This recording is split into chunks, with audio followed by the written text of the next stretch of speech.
Halo Sobat Mitra Darat dimanapun Anda berada, senang sekali berjumpa kembali bersama saya Cindy Arta dalam podcast elaborasi di BPTD kelas 2 Gorontalo.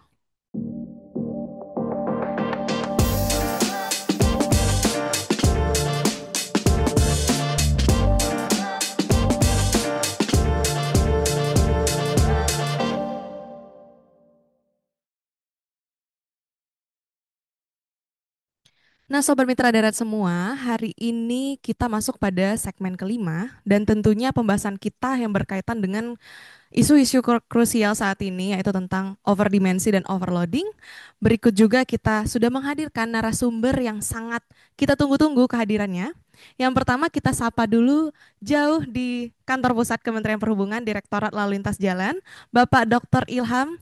Halo Bapak, apa kabar Pak? Halo, Assalamualaikum warahmatullahi wabarakatuh. Sehat di Waalaikumsalam. Jakarta lagi cuacanya cerah. Lagi cerah ya Pak? Baik, Pak.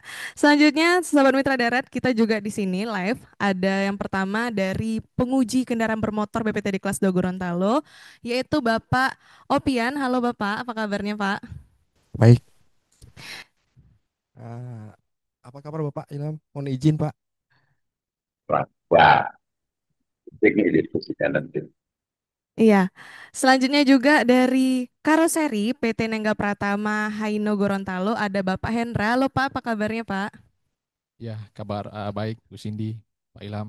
Ya, Gimana Pak, sibuk atau memang saat ini sudah agak lenggang untuk datang? ya, Pasti sibuk ya di Karoseri ya Pak? ya betul memang saat ini sih kita lagi ah, ya lumayan lah untuk Mm-mm. orderan, tapi memang Mm-mm.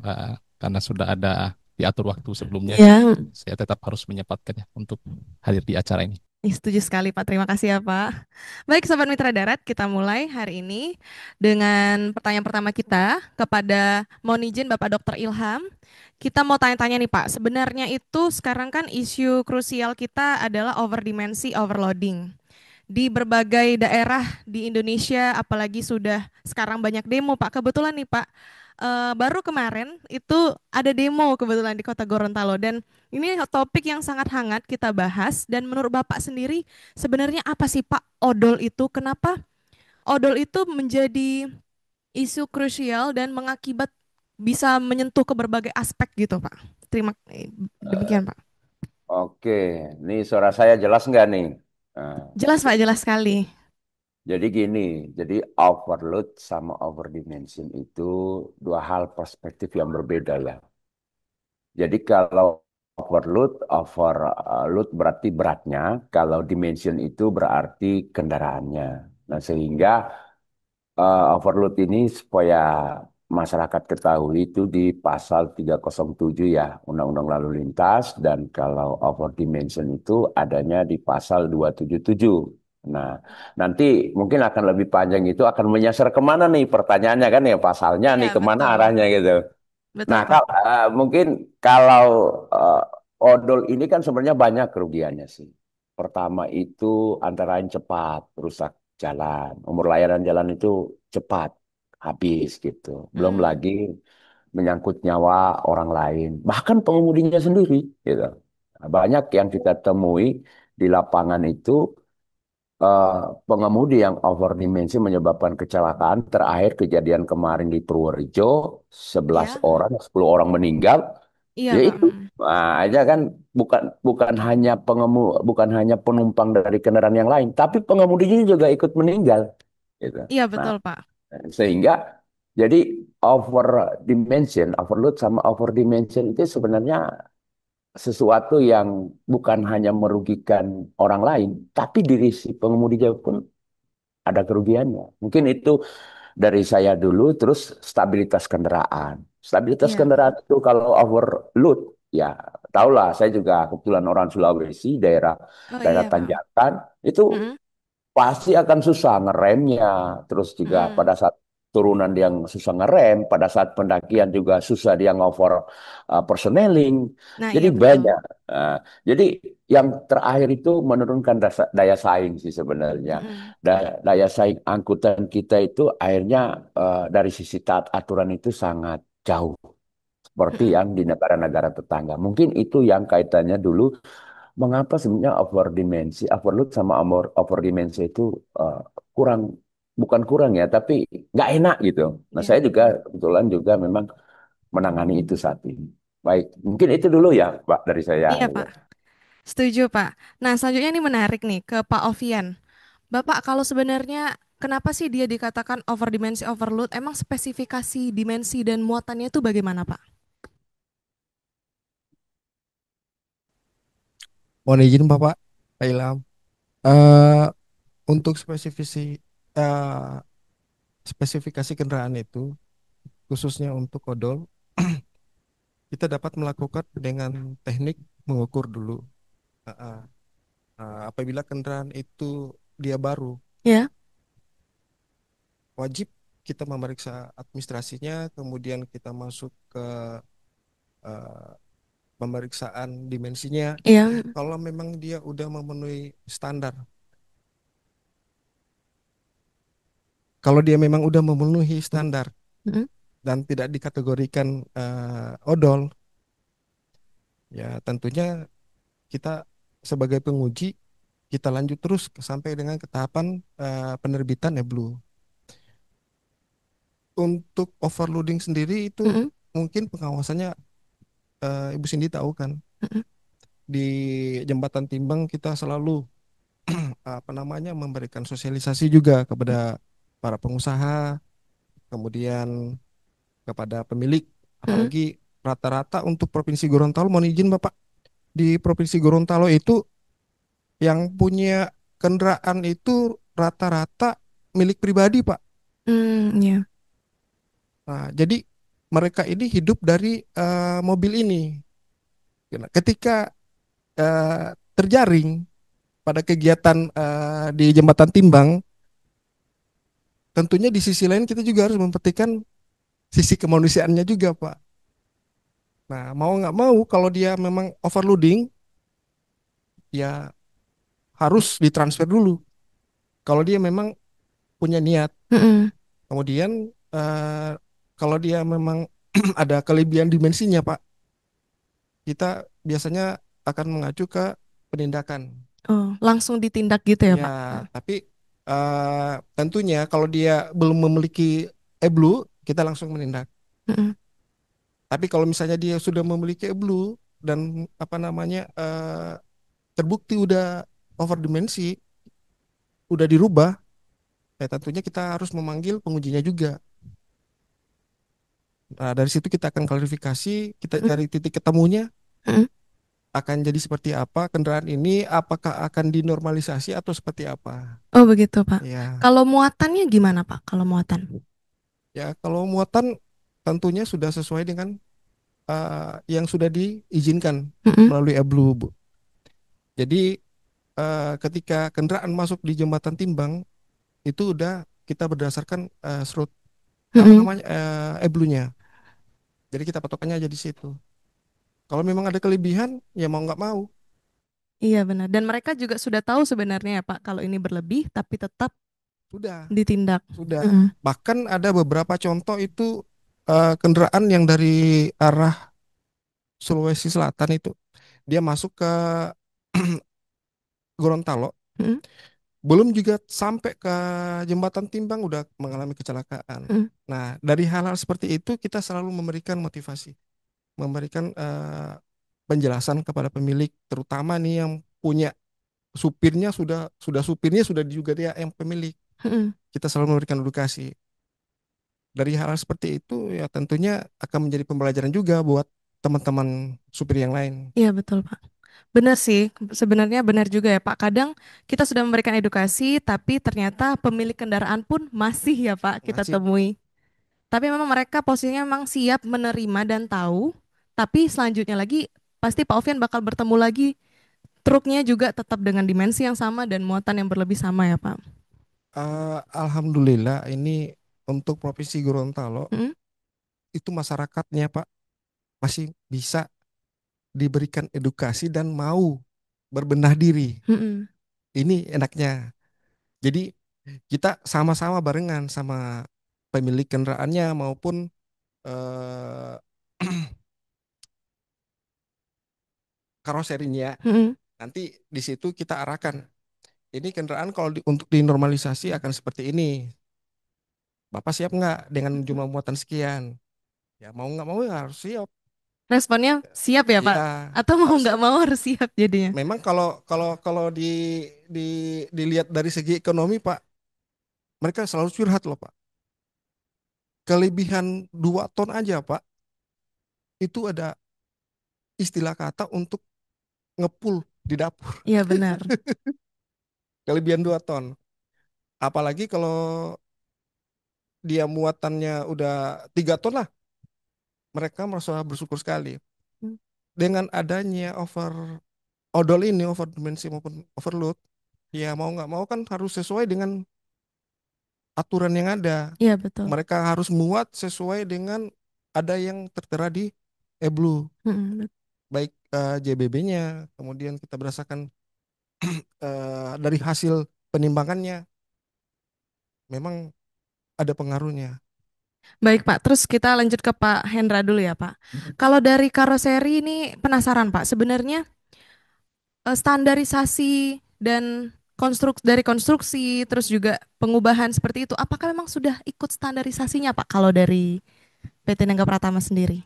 Ya, terima kasih Mbak Cindy. Jadi memang seperti yang Pak sampaikan tadi, ya di lapangan sih kadang masalah odol ini jadi pro kontra ya. Iya betul. Ya, tapi selaku kami sebagai karoseri ya di Gorontalo saat ini yang sudah berproduksi, tentu itu tetap mengacu pada SKRB yang ada. Mm-mm. Nah, kami sebagai karoseri kan pada saat mau memproduksi itu kan biasanya kami ajukan dulu Ya. Mm. SKRB ini di Dirjen Perhubungan Darat ya, Mm-mm. di Kementerian Perhubungan. Nah, jadi ketika ada permintaan dari pelanggan, Mm-mm. dalam hal ini para pengusaha ya untuk membuat karoseri kendaraan tersebut, maka yang kami pastikan adalah bahwa ukuran tersebut harus sesuai dengan SKRB yang sudah diberikan kepada kami. Biasanya Pak ada yang nyeleneh nggak Pak atau ada yang minta dari pemilik kendaraan gitu Pak biasanya?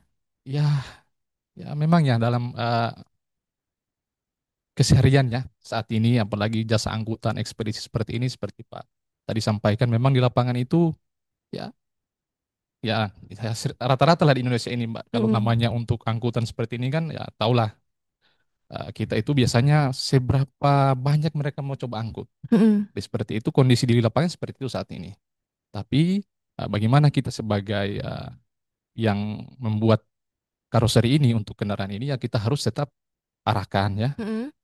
pelanggan kami ini supaya memang harus sesuai yang sudah ada dalam regulasi itu.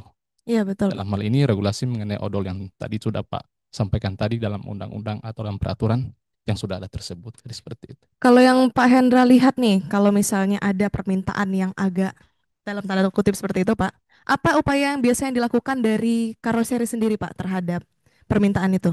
Ya, jadi upaya kami sih seperti yang sudah saya sampaikan tadi, bahwa kami tetap mengacu pada SKRB yang ada. Jadi dasar SKRB ini kami melakukan edukasi. Mm-mm.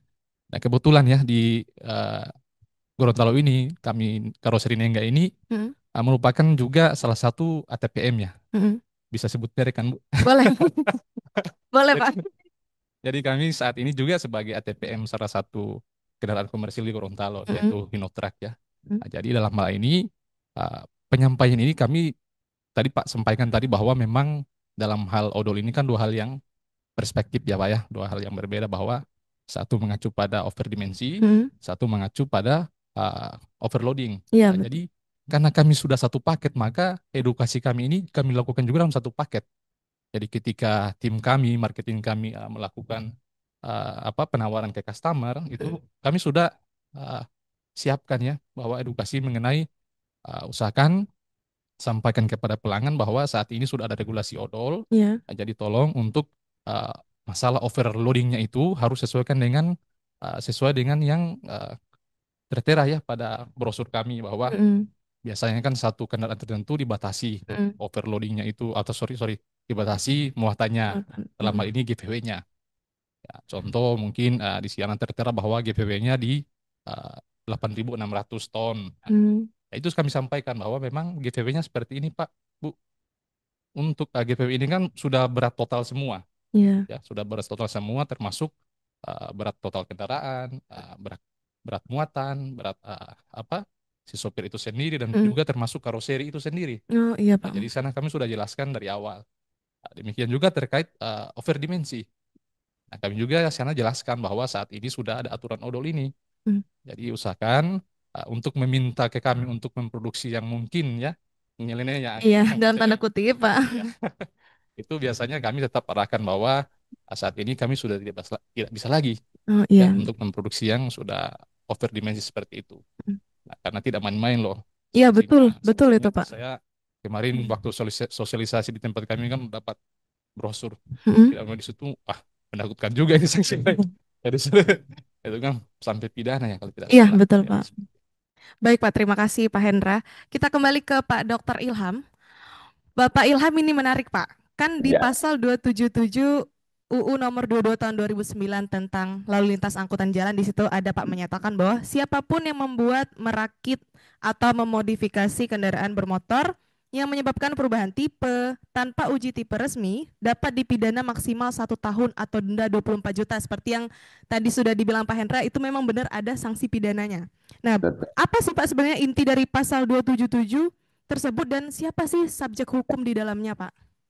Iya, baik. Makasih, Mbak. Jadi tadi itu yang disampaikan ya di pasal 277 subjek hukumnya itu pemilik kendaraan, Mbak. Jadi Iya, Pak. subjek hukumnya itu pemilik kendaraan termasuk karoseri. Iya, betul, Pak. Nah, jadi larangan modifikasi ini kan atau perakitan kendaraan ini kalau kita kembali ke pasal yang ada ya, setiap orang yang membuat, kemudian Mm. merakit atau memodifikasi kendaraan bermotor yang menyebabkan perubahan tipe. Jadi Mm. sebenarnya nggak dilarang dia mau modifikasi, Mbak, Oh, tapi begitu, Pak. Mm-mm. harus uji tipe lagi.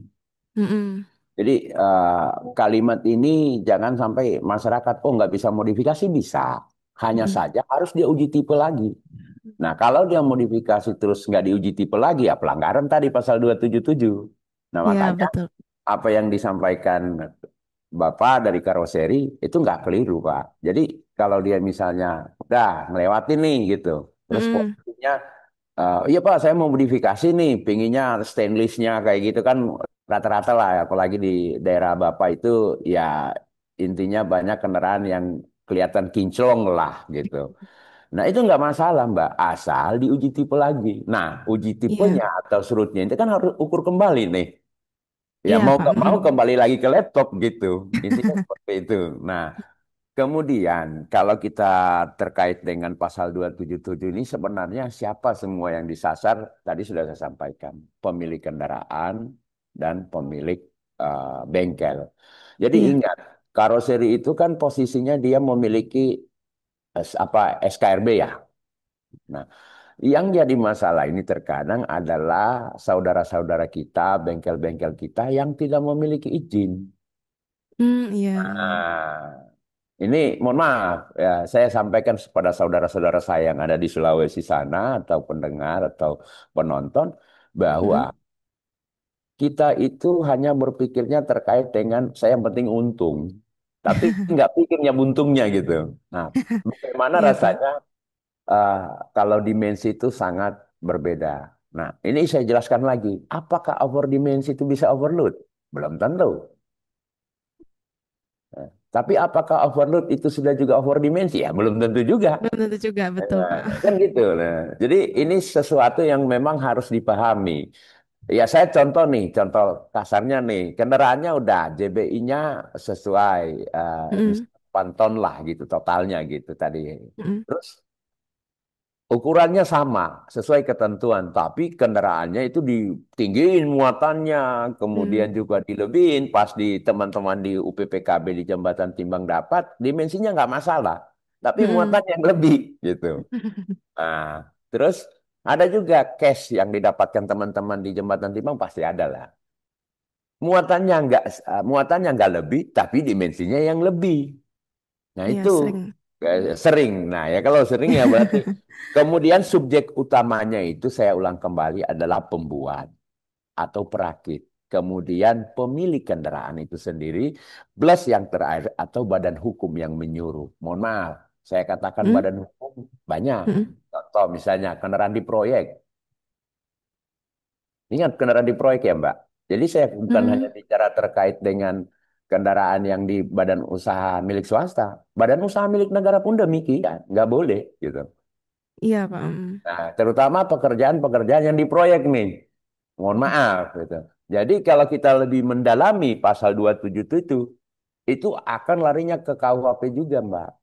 Nah, ini Mm, kalau kita bicara hukum ya. Tapi kan kita juga masyarakat di Indonesia itu bukan hanya di Gorontalo, tapi di seluruh Indonesia. mm, Pemahaman hukum ini yang mungkin perlu ditambahkan lagi untuk edukasi. Nah, sehingga jangan sampai sudah tahu ini bermasalah, tapi mm, masih terus dilakukan dengan alibi bahwa Pak, ini kan tadi disampaikan Pak penguji bahwa posisinya 2 ton, bahkan ada yang 100%, Mbak. Gitu. Nah, gitu. Iya, Kan Pak. kalau hanya kita berpikir secara pribadi, oh oke gitu, ini saya Mm, keuntungan saya, bla bla bla. Tapi nggak kepikiran jalan itu milik umum.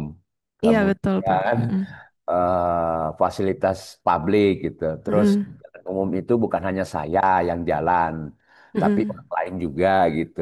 Jadi 43 triliun setiap tahun habis hanya untuk membuat jalan itu kembali normal atau lebih bagus. Kalau 43 triliun itu terus buat masyarakat disubsidi lah. Kira-kira gimana sih 43 iya, triliun? iya, betul, Ya, Pak. mungkin rakyat Indonesia dapat 500-600 ribu setiap bulan dari gara-gara hanya merawat jalan yang Iya, disebabkan oleh kendaraan yang overload, odol, iya. odol itu 43 triliun. Mm, Mungkin itu barangkali dari saya untuk pertanyaan ini nih. Tapi menarik, nanti tak kembangin lagi nih. iya, harus itu ya, Pak, demi odolnya biar bisa tersosialisasi ke Iya, seluruh ya, Pak. siap, siap. Kita kembali ke Pak Ovian dulu ya, Pak. Pak Ovian, gimana sih Pak sebenarnya prosedur dalam menertibkan odol kalau yang Bapak sudah tangani di lapangan, Pak? Eh, Kami tentunya sesuai dengan SOP. Iya, Eh, eh, eh, Kebanyakan kendaraan yang masuk ke UPPKB ini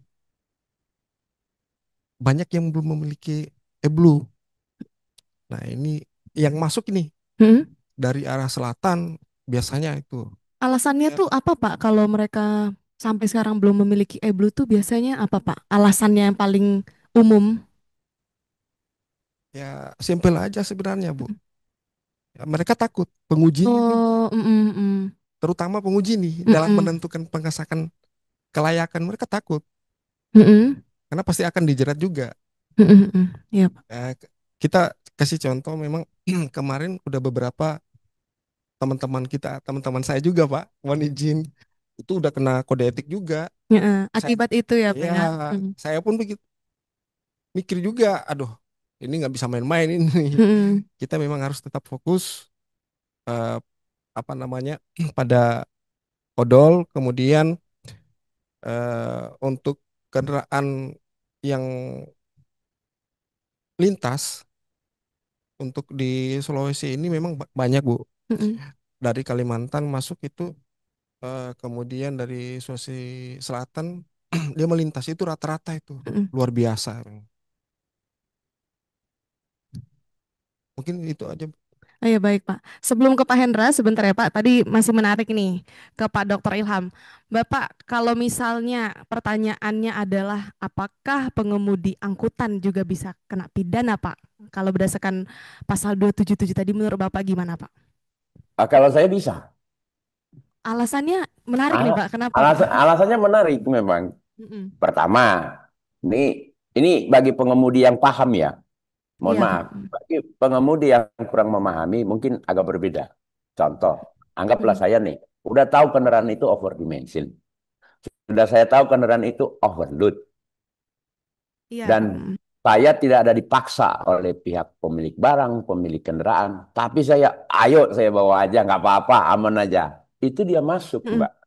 Oh iya betul betul sih Pak. Kalau secara dia memang yakin oke-oke aja ya Pak. Iya, Berarti itu sudah termasuk kategori dia Pak. nanti nanti ada Hmm. nanti ada pasalnya lah di KUHP, bukan di Mm-mm, Undang-Undang mm. Lalu Lintas ya. Kalau kita Iya mau Pak. mendalamin ke dalam lagi.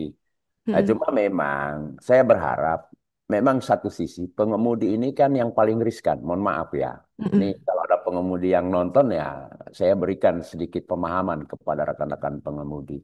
Pengemudi Mm-mm. itu memang posisinya sangat riskan, Mbak. Di satu sisi, di saat mereka tidak membawa, ya tadi diceritakan beliau, yang nggak bisa bawa berarti saya nggak dapat uang dong, gitu. Tapi di satu sisi, kalau dia pahami aturan, terus dia tetap maksa tanpa ada paksaan dari orang lain, dia masuk, Mbak. Apalagi sampai Mm-mm. menyebabkan laka. Nah, nanti Iya ini betul. kalau ditarik rentetannya, ini panjang nih. Di Mm-mm. KUHP, di Undang-Undang Lalu Lintas, bahkan Mm-mm. masih bisa dituntut Mm-mm. perusahaan. Oh begitu ya Pak. Oh, bisa, bisa. Ini kalau Mm-mm. saya seorang penyidik, pasti akan saya cari. Ini siapa Mm-mm. sih yang nyuruh sih? Yang, siapa yang punya inisiatif ini sih yang melakukan overdimension? Apakah hanya karoseri bisa juga nggak mau? Pasti saya Mm-mm. yakin karoseri tidak akan mau menambah namanya dimensi. Dimensi Percaya iya. saja. Mm-mm. Karena karoseri paham yang Mm-mm. melakukan itu sebagian besar. Ya, mohon maaf ya. Itu saudara-saudara kita yang pemilik bengkel yang tidak bukan untuk karoseri. Mm-mm. Nah, ini diakui juga teman-teman yang ada di Kementerian Perindustrian. Masih sangat susah mereka mengawasinya karena melihatnya dari hanya standar nasional Indonesia sama pajak. Mohon maaf. Mm-mm. Ini saya sudah koordinasikan dengan yang penyidik di sana. Tapi kalau bicara si pengemudi pasti bisa. Asal tadi itu Mm-mm. dia udah tahu overload, dia udah tahu dimensinya, tapi dia tidak menolak. Ya, Iya bagaimana iya cara betul. kita mencarinya? Kalau diumpamakan, ya udah, biasanya rata-rata, ya udahlah, cuman segini saya bawa aja nggak apa-apa. Nah itu Mm-mm. akan dicari unsurnya itu, alasannya kenapa itu akan ketemu. Nah kalau Mm-mm. ketemunya seperti itu, ya pengemudinya juga kena, gitu. Iya benar. Karena Nah, sebenarnya riskan ya Pak, pengemudi ini bawa kendaraan yang overdimensi overloading. ya, Pengemudinya tahu, dia tetap gas bawa. Dan ternyata kalau misalnya ada kejadian fatal, pengemudinya juga sebenarnya lebih kena banyak ya Pak. ya, Di sisi banyak, kecelakaan, banyak, banyak, kerugian. banyak, banyak, banyak Tapi sekali. ternyata juga bisa dipidana ya Pak. Bisa. Ingat, kerugian dalam hal kecelakaan itu menambah kemiskinan. Mohon maaf. Iya betul Pak, betul.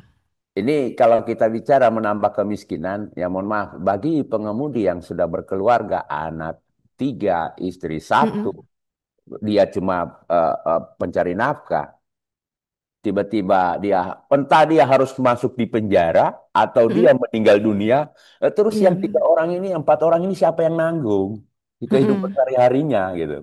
Betul. Apalagi seorang kepala keluarga ya Pak. Itu maksud saya. Jadi kepala Mm-mm. keluarga. Jadi ya memang ini satu hal yang menurut saya cukup kita harus membawanya ke rasa, ke Mm-mm. apa nurani kita, ke rasa kita, empedu kita apa namanya ya, pokoknya rasa kita gitu. Hati ya Pak. Atau harus dibawa. Orang bilang Mm-mm. jangan baper gitu. Tapi harus baper kalau soal ini. Mm-mm. Nah itu Keselamatan ya Pak ya soalnya. mungkin itu dari saya Pak. Kalau yang ini nanti kita lanjut lagi. Iya Pak. Kita ke Pak Hendra dulu ya Pak. Pak Hendra menarik nih Pak. Kalau di karoseri sendiri sebenarnya ada nggak sih Pak diberikan informatif atau edukasi kepada pemilik kendaraan yang ingin diubah ukurannya? Apa sih yang dilakukan dari karoseri sendiri? Karena kan karoseri ini sebenarnya secara langsung juga terlibat ya Pak, tapi juga mempunyai regulasi yang jelas, taat aturan. Kalau dari sisi karoseri sendiri bagaimana Pak? Edukasi dan informatif yang diberikan itu Pak? Ya, tentu yang seperti saya sampaikan tadi, karena kebetulan memang kami sebagai pengusaha karoseri terus dalam hal ini juga sebagai ATPM ya di Gorontalo ini. Jadi edukasi itu sangat penting ya. Jadi mulai dari saat kita mau tawarkan kendaraan tersebut hingga nanti uh, si customer itu sendiri meminta nanti bak karoserinya seperti apa. Mm, Ya, jadi dalam hal ini kami sebagai pembuat karoseri ya tetap kita sampaikan bahwa mm, saat ini memang kita sudah tidak bisa lagi akomodasi untuk atau akomodir ukuran-ukuran yang mungkin mm. sudah istilahnya sudah nanti berpotensi ke overdimensi. Iya, Jadi seperti itu. Jadi memang edukasi itu sangat penting ya. Nah, bahkan kalau dari sisi overloadnya itu kami selalu sampaikan dalam bentuk brosur ya mm, bahwa kendaraan ini memang sudah dibatasi loadingnya seperti ini, daya angkutnya harus seperti ini. Dari sisi dimensi juga seperti itu, bahwa yang saat ini yang diharuskan ya dengan ukuran-ukuran yang sesuai ya. Dalam hal ini sesuai itu berarti sesuai dengan SKRB, ya, Iya. mengacu kepada SKRB yang sudah kami ajukan dan sudah disetujui. Jadi seperti itu Mbak dalam hal kita melakukan edukasi. Ada yang ini nggak Pak? Misalnya ditolak dari karoseri. Oh jangan, ini sudah mengacu ke overloading atau overdimensi. Ada yang batal nggak Pak akhirnya? Ya, memang ada, Ada ya ada Pak? ya kan, memang ada. Memang salah satu tantangan untuk kita saat ini ya dalam hal uh, istilahnya kita bagaimana caranya kita bisa konsisten ya dalam hal ini Mm-mm. untuk memberikan edukasi ini. Tapi secara ya kita terus saja Mbak, secara hitung-hitungan bisnis ya. Ya, Apalagi kalau memang masih ada istilahnya karoseri yang ternyata di luar sana masih suka membuat yang iya seperti sebenarnya itu. ada Pak, Ya betul. ada. Jadi bisa saja customer tersebut membatalkan karena Mm-mm. sesuai yang dia sudah terima dari kami bahwa saat ini dimensinya cukup segini. Mm-mm. Nah, itu kan kalau dibandingkan dengan yang sudah mereka biasa produksi di luar itu kan Iya. sangat jauh, Mbak. Mm-mm. Ya, jadi memang potensi-potensi untuk mereka batal itu ada. Mm-mm. Nah, ya, jadi dalam hal ini kami berharap mudah-mudahan kalaupun memang ini bisa berlaku semua, ya, Mm-mm. jadi mungkin ya pembuat-pembuat yang lain juga bisa membuat yang sesuai Iya. supaya dalam hal ini persaingan secara bisnis itu juga bisa sehat Iya betul seperti Pak. itu. Terima kasih Pak. Terus ke Pak Ovian nih Pak. Kalau dari penguji, bagaimana sih Pak yang dilakukan antara sinerginya penguji dengan PPNS selama ini di lapangan Pak? Makasih Bu Cindy. Jadi eh, sinergitas kita dengan Mm-mm. PPNS selama ini memang selalu ada, di mana ada pengujinya di situ pasti ada PPNS-nya. Iya. Baik dalam melakukan SOP pemeriksaan kendaraan, dimulai dengan masuk kendaraan, kemudian dilakukan penimbangan sampai dengan pemeriksaan dimensinya. Mm-mm. Kalau memang ada ditemukan over dimensi, ya mau nggak mau tetap kita arahkan ke PPNS. Mm-mm. Nah, jika kalau memang di situ di saat itu juga sedang melakukan operasi, ya langsung kita arahkan Mm-mm. untuk melakukan penilangan. Bahkan kalau perlu kita pernah mengendangkan kendaraan. Oh iya. Karena dari over dimensinya udah keterlaluan sekali Mm-mm. memang. Berarti kerjasama sama polisi juga ya Pak? Iya, benar sekali Bu Cindy. Kemudian dari kita juga dan teman-teman PPNS di lapangan, kita memang tidak pernah berhenti memberikan edukasi, Mm-mm. terutama sama pemilik. Ya. Karena yang rata-rata pemilik ini ya supir juga, Yang bawanya yang juga ya bawanya Pak? juga. Mm-mm. Jadi ya kita yang di lapangan seringkali dilema juga Bu. Berarti tantangannya itu seperti itu ya Pak, kurang lebih ya Pak? Atau garis besar atau makan lebih besar lagi Pak? Itu memang kalau di lapangan Bu berbagai macam ya Mm-mm. kriteria. Bahkan pernah ada sempat supir yang menangis Bu, minta ampun. Dia memohon Mm-mm. sampai akhirnya dia memintakan ke kita diberikan eh, keringanan. Mm-mm. Nah, dari kita juga memberikan keringanan berupa normalisasi. Mm-mm. Bapak bisa dengan catatan kendaraan ini, karena ini kendaraan apa namanya, sebagai mata pencarian Bapak juga. Mm-mm. Ayo kita normalisasi bareng-bareng. Mm-mm. Kalau Bapak bersedia, nanti kita arahkan ke karoseri.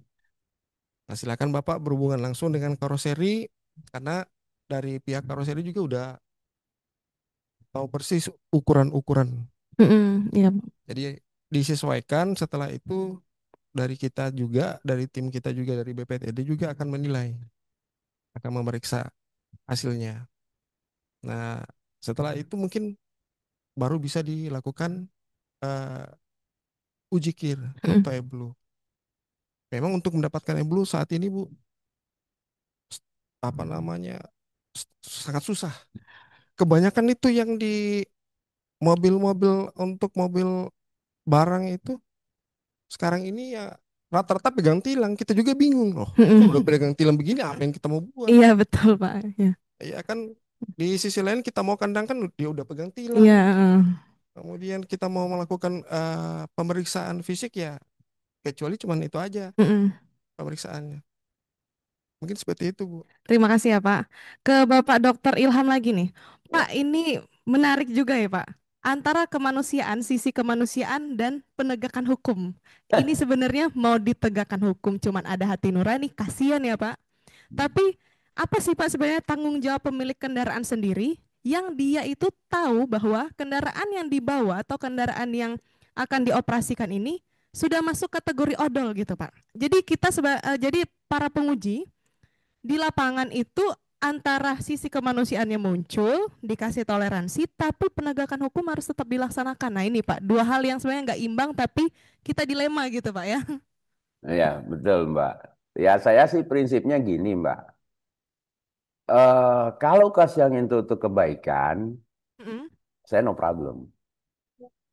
Tapi kalau dia kasih yang karena efek luarnya, belakangnya itu nggak diperhatikan, itu mm-mm. sama dengan kita memberikan kejuran yang paling dalam. Nah Malah itu betul Pak. menjadi masalah problem gitu. Saya Mm-mm, terus terang selama ini melakukan tindakan di lapangan. Orang mengatakan, Pak Dokter kenapa tegas banget gitu.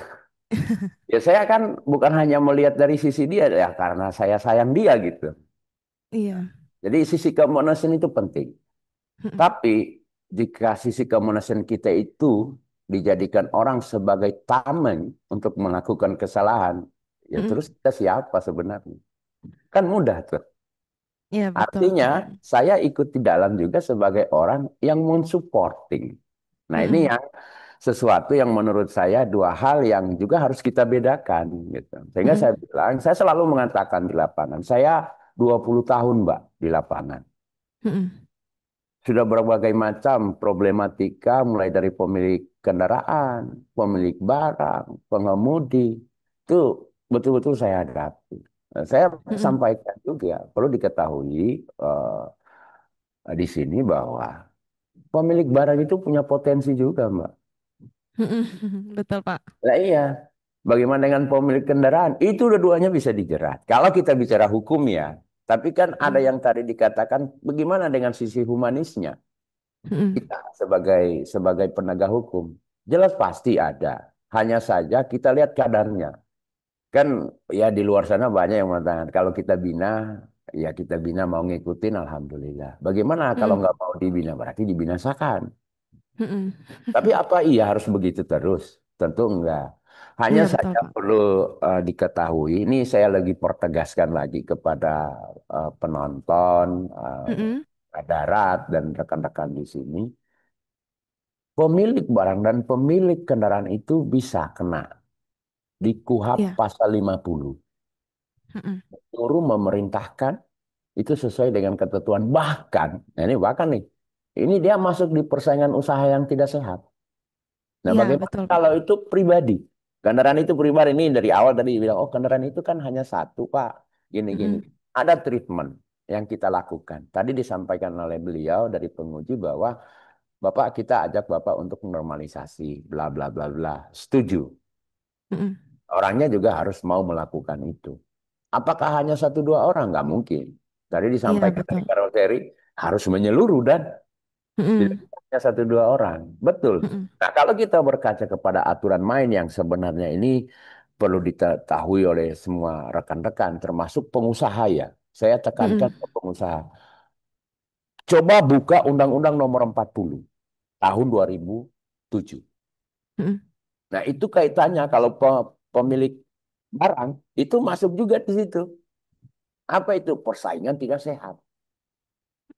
Nah, kalau kita bicara hukum, pasal 50 Undang-Undang KUHP, kemudian pasal 40 Iya. 2017, dua ribu Mm-mm. tujuh tentang perseroan terbatas, itu masuk.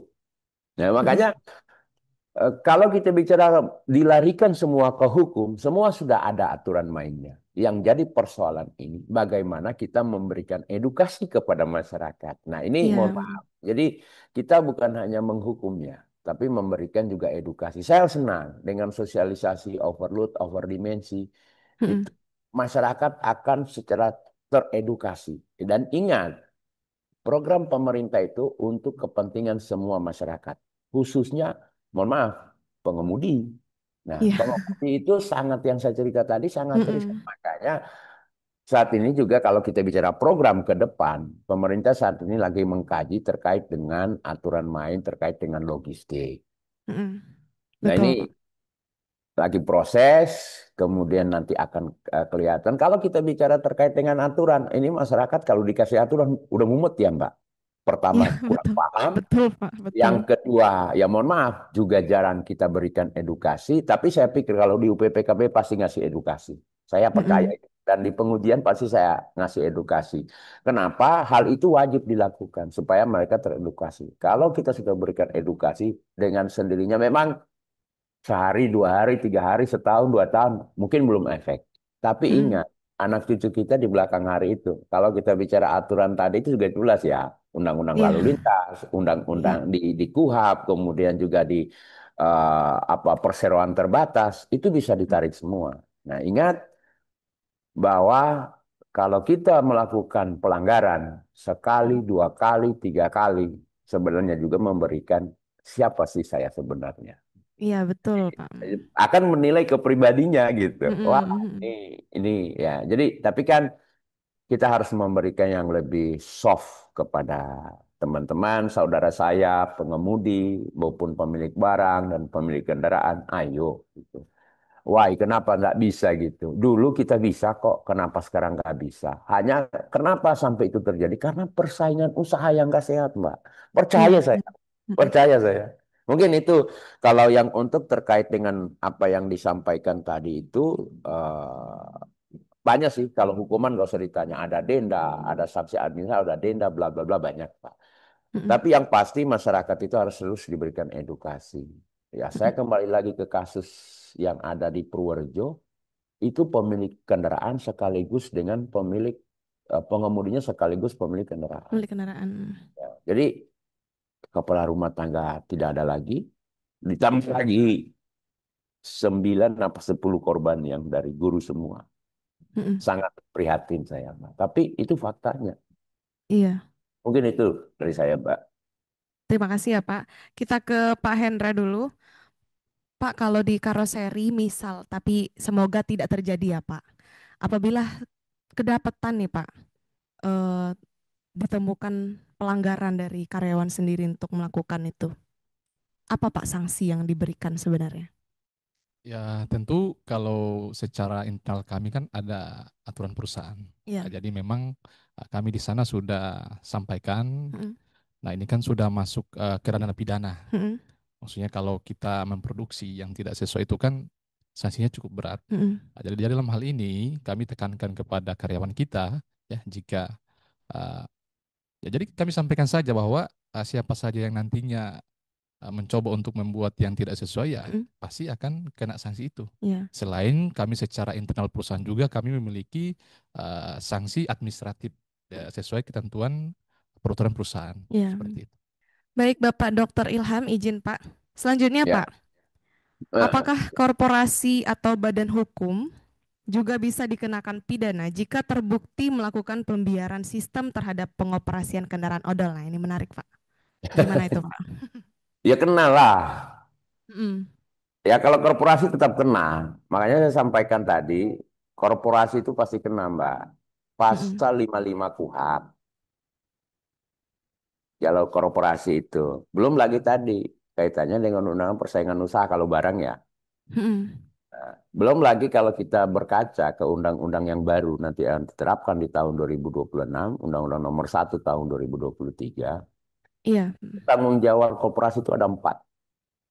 Satu pemimpinnya, yang Mm-mm. kedua operasionalnya, yang ketiga pengawasnya, yang keempat itu karyawannya. Tadi disebutkan sudah oleh beliau di Mm-mm. awal tadi, sebelum saya lagi bicara ini dari karoseri. Karyawannya juga kena, Mbak. Itu Mm-mm. kalau undang-undang. Tapi kalau kita bicara dengan undang-undang sekarang, semua kena. Ya ini kita perspektifnya kalau sisi hukum ya.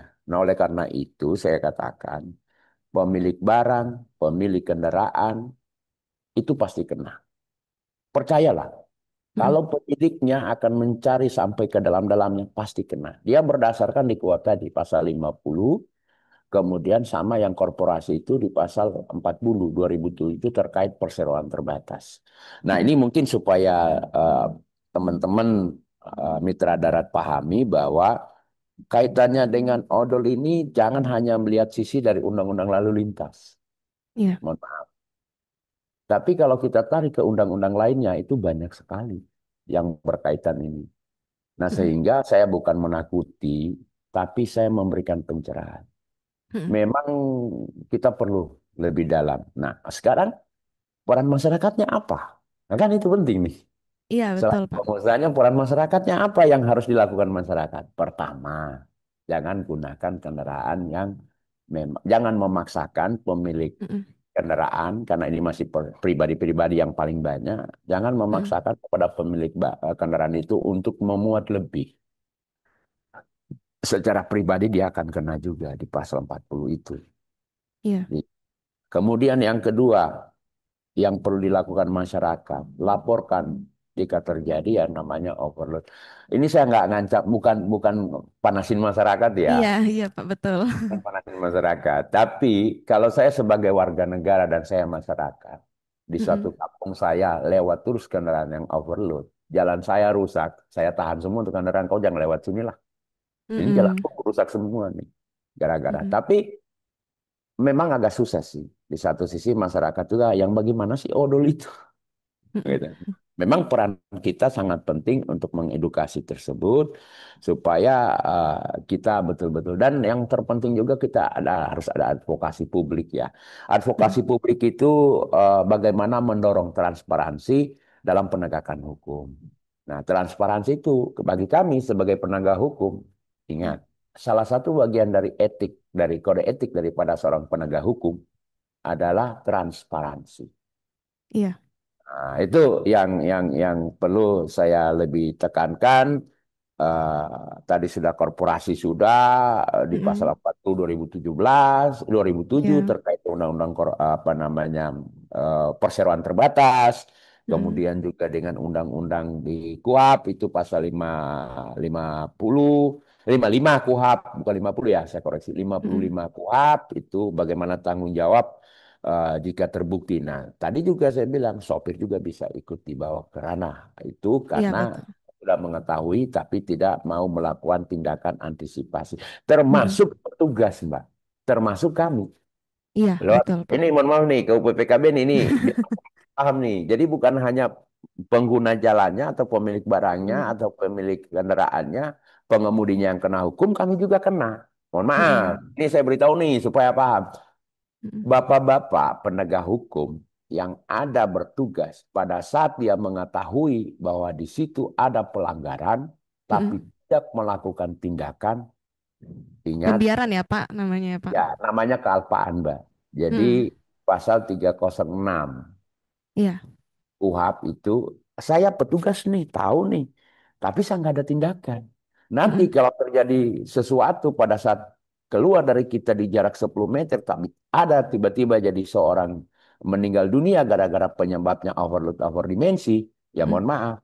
Petugasnya kalau saya tarik. Kalau saya penyidiknya saya ikutin. Kealpaan dia kenapa nggak ada tindakan sama sekali, mau peringatan atau mungkin bentuk pernyataan atau menunda atau apa. Nah itu Mm-mm. akan berdampak. Makanya overload ini semua menyasar, Mbak. Bukan Iya, betul, hanya Pak. pemiliknya, kendaraannya, pemilik barangnya, pengemudinya, petugas pun kena. Iya, betul. Tuh, jadi satu aturan tapi semua ikut masuk di Mm-mm. dalamnya. Kalau kita bicara hukum ya. Nah, mungkin terakhir ya dari saya bagi Iya. masyarakat, jangan pernah lelah jika ada sesuatu yang Anda lihat di jalanan itu bermasalah, sampaikanlah, laporkanlah kepada siapapun dia yang bisa melakukan informasi lanjutannya seperti ke petugas kepolisian, ke petugas dishubnya, Mm-mm. diberitahu ke pemerintah setempat juga boleh. Misalnya Iya. ke lurah, ke RT, Pak ini jalan kita sering rusak nih, gimana nih kendaraannya gini, kalau bisa diantisipasi kayak gimana. Itu laporan Mm-mm. masyarakat. Mungkin itu dari saya, Mbak. Terima kasih Pak Dokter Ilham. Untuk Pak Hendra dan Pak Ovian terakhir nih Pak. Pak Hendra dulu. Sebagai karoseri siap ya Pak pastinya Pak mendukung untuk odol ini bebas di tahun-tahun mendatang dan harapan dari karoseri sendiri boleh nih Pak apa? Ya, terima kasih Mbak Cindy. Jadi kami sebagai pengusaha karoseri tentu kami harus siap. Ya, Mm-mm. kami harus siap karena ini sudah ada regulasinya, Iya, terus ini sudah banyak sosialisasinya. Berarti tidak lama lagi biasanya kalau sosialisasi begini ya Pak Dokter Ilham bahwa setelah sosialisasi pasti ada penegakan. Nah, iya. jadi berarti dalam hal Pasti ada, ini Pak. Pasti ada, Pak. Pasti ya ada, pasti. jadi kami sebagai pengusaha karoseri tentu kami harus siap.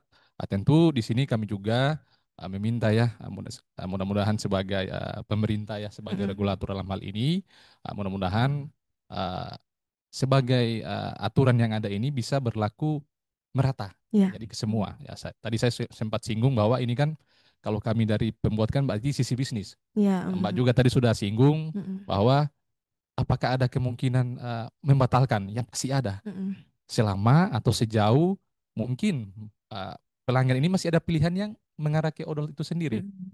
Nah, jadi dalam hal ini kami sebagai pembuat sih berharap itu bisa merata. Iya. Kami tetap siap.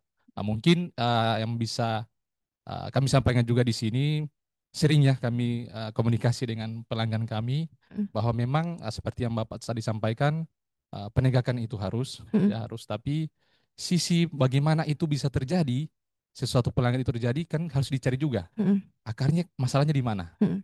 Nah memang sejauh ini ya Mbak saya masih kurang paham apakah sudah ada regulasi mengenai hal ini terkait contoh tadi mungkin disinggung Pak Dokter juga bahwa persaingan usaha. Nah, jika di sana bisa terjadi persaingan usaha berarti menurut kami berarti ada sesuatu yang di sana juga masih memberikan ruang untuk itu. Mm-mm. Contohnya, mungkin si pengusaha itu mau ngirim barang lewat si ekspedisi ini, tetapi pada saat yang sama dia juga dapat harga yang lebih murah lagi dari si ekspedisi yang lain. Mm-mm. Iya, Nah, ini kan betul. persaingan usaha. Mm-mm. Akhirnya kan si bagaimana para pemilik kendaraan itu bersaing Iya, dengan harga yang mungkin menurut mereka lebih bisa untuk terjangkau ya Pak. menguntungkan ya Iya. seperti itu. Jadi mungkin ya saya belum paham juga apakah sudah ada regulasi yang mengatur terkait tarif ya. Mm-mm. Nah, tarif ekspedisi itu biar lebih istilahnya lebih adil. Mm-mm. Nah, mungkin kalau dari sisi tarifnya sudah teratur dengan baik, ya kami sebagai pembuat karoseri ya aman-aman aja karena kami Iya. kan hanya membuat sesuai ukuran SKRB. Mm-mm. Tapi dari sisi pemilik kendaraan itu kan dia pasti akan hitung apakah muatan kalau sudah dengan kondisi seperti ini masih bisa untuk operasionalnya. Mm-mm. Iya. Nah, tapi mungkin kalau sudah ada tarif yang dasarnya Diatur ya keadilan Pak. yang Mm-mm. diatur, mungkin jarak atau dari sisi muatan mungkin bisa istilahnya masih bisa lah memenuhi operasional si Mm-mm. pemilik kendaraan ini. Saya rasa mungkin ya mungkin Mm-mm. siapa tahu itu bisa mengurangi pelanggaran ke Iya, depannya. betul Pak. Itu harapannya Pak. Ya, Terima kasih Pak. Pak Opian terakhir nih Pak. Dari sebagai penguji, kontribusi sudah selalu dilakukan edukasi kepada pemilik kendaraan, supir. Harapannya untuk semua Pak terkait odol ini lebih baik ke depan. Eh, untuk harapan ya kami dari penguji Bu Mm-mm. tidak memang tidak pernah berhenti-henti ya. Mulai dari sebelum melakukan atau penerbitan e-Blue, Mm-mm. kendaraan itu udah dipastikan apakah dia memiliki slot atau tidak. Iya. Dan itu tidak henti-hentinya juga kita lakukan. Demikian juga dengan jembatan timbang. Mm-mm. Kita selalu mengantisipasi kendaraan yang tidak memiliki e-Blue. Iya. Pastinya tidak henti-hentinya juga. Walaupun dia tidak over dimensi, walaupun juga dia tidak overload, Iya. tapi tidak memiliki e-Blue ya Iya, iya enggak juga betul. bohong. Iya Berarti betul. persyaratan Administrasinya juga ya eh, Pak. kelayakannya tidak disahkan Mm-mm. dalam artian untuk menjamin keselamatannya berkendara nggak ada. Mm-mm. Kami dari penguji juga, terutama dari Ikatan Penguji Kendaraan Bermotor, itu udah bersama-sama Bu. Kita udah wanti-wanti teman-teman yang ada di pengujian. Kita udah kasih informasi, edukasi juga, dan mereka juga memang sudah mengakui dan sudah memenuhi Mm-mm. peraturan, karena mereka juga takut, Bu. Mm-mm. Selain pengujiannya ditutup, itu kompetensinya juga dicabut. Iya, betul, betul, Pak. Heeh. Mm-mm. Jadi ya, ayo kita berubah. Mm-mm. Kita sama-sama berubah, kita tegakkan yang sudah apa namanya diberikan aturan oleh pemerintah.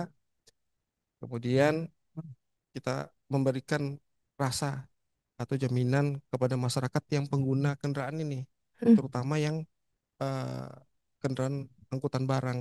Iya, Karena angkutan barang ini ya sebenarnya menjadi tulang punggung juga, Bu. iya betul, Pak. Di sisi lain kita mau tunda ya, eh, eh, untuk pengiriman barangnya pasti akan Mm-mm. terganggu, Mm-mm. ya kan?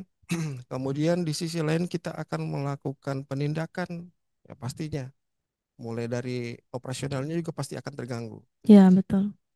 Nah, sehingga kami dari pengujian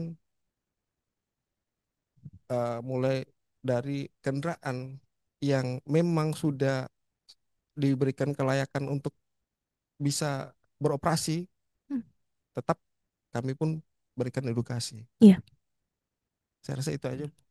Pokoknya tetap semangat di lapangan ya Pak Insya dalam Allah. pengujian, terus juga memberikan edukasi selalu untuk odol lebih baik ya Pak ya, Insya Allah. agar zero kalau bisa ke Iya, depannya. harus ya, Bu. Iya Pak, benar. Bapak Dokter Ilham, terima kasih banyak Pak. Saya ada satu nih. Oh ya Pak, ya Pak. Ada dah. Nih Iya Pak, kebetulan, closing statement nih boleh nih Pak. ya Iya. ini closing statement sekalian saya Mm-mm. beritahu nih. Saya Iya iya Pak. mau buka nih yang tadi disampaikan Mm-mm. dari pihak karoseria. Iya. In- Apa yang disampaikan teman-teman saat ini, pemerintah sebenarnya kalau aturannya ada Pak. PM 60 tahun 2019 terkait dengan tarif. Itu di situ ada. Hanya saja memang ada beberapa penegasan yang masih kurang ya, dan itu saat ini dalam perbaikan. Dan perlu diketahui bagi masyarakat, baik itu pengemudi, pemilik kendaraan, atau pengusaha, pemerintah tidak akan henti-hentinya bagaimana berbuat untuk masyarakat itu bisa terpenuhi Ya. kesejahteraannya. Saat ini Pak, mohon maaf saya sampaikan termasuk di sini kepada masyarakat bahwa saat ini kami lagi membahas masalah Perpres terkait dengan logistik nasional. Saya sendiri sudah rapatnya kalah Pak. Kalau kita kasih pacuan kuda, ini sekarang rapatnya itu sehari bisa sampai 3-4 kali Pak. Jadi pindah nih, harus menyesuaikan sesuai dengan tusi. Karena kalau untuk keselamatan Mm-mm. jalan ini bicara odol, bukan hanya perhubungan Pak. Bagaimana perdagangannya, bagaimana industrinya, Iya benar. bagaimana dengan perhubungannya, bagaimana dengan ketenaga kerjaannya, bagaimana dengan Mm-mm. keuangannya. Jadi ada 15 instansi negara, Iya. kementerian dan lembaga, bahkan saat ini kami sudah menggandeng yang namanya KPK, BPK, BPKP, sampai dengan Kejaksaan Agung dan Barreskrim Polri. Mm-mm. Termasuk masih ada yang namanya pungli-pungli ya siap-siap aja gitu. Nah, Oh itu. iya. Nah, Mm-mm. jadi intinya terkait logistik ini, kalau peraturannya yang ada di kita yang mengaturnya itu memang sudah diatur di PM nomor 60 Pak, tahun 2019. Nanti dari karoseri akan pasti tahu nih bagian mananya yang perlu diperbaiki. Nah, saya udah tahu Mm-mm. Pak, karena yang tadi dibilangin tarif, ya karena tarifnya diserahkan ke pasar. Seandainya Iya. tarifnya itu disampaikan itu ada batas bawah, batas atas, itu akan lebih terkendali. Yang jadi persoalannya itu memang hanya satu, karena ini kan berkaitan dengan perusahaan. Bagaimana dengan pribadi-pribadi? Nah, itu yang susah, Pak. Kendaraan tadi yang Mm-mm. disampaikan pribadi-pribadi itu ya satu mobil satu gitu. Kalau Iya. perusahaan aman, Pak, logistik itu aman aja gitu. Mm-mm. Closing statement saya, tanpa odol kita sejahtera. Iya betul Pak. Ada Setuju. odol, nyawa melayang. Nyawa, iya betul Pak. Mungkin itu yang saya bisa sampaikan. Terima kasih sudah diberikan kesempatan untuk berdiskusi di pagi hari ini. Iya Pak. Bapak Dokter Ilham, terima kasih banyak Pak di tengah kesibukannya. Semoga segala aturan yang sudah disusun, yang akan disusun tadi berjalan lancar ya Pak ya. Demi semuanya. Bapak Dokter Ilham sekali lagi terima kasih banyak Pak Sama-sama, dari Jakarta, sama-sama. kami dari Ya, Gorontalo. Salam untuk semua yang di sana ya, Pak.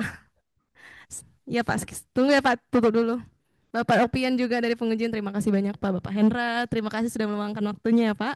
Demikian Sobat Mitra dari semua sudah jelas tadi dibahas. Mungkin akan ada segmen berikutnya, semoga yang membahas lebih detail tentang odol. Dan pastinya odol ini tidak hanya bisa didiskusikan saja, tidak hanya bisa disosialisasikan saja, tapi harus diterapkan demi semuanya berjalan baik dan tidak ada yang menjadi korban dari odol ini. Terima kasih untuk Sobat Mitra Darat semuanya telah menonton sampai dengan habis. Nantikan terus segmen kita selanjutnya. Saya Cindy Arta beserta tim Humas yang bekerja hari ini mengucapkan terima kasih dan sampai jumpa.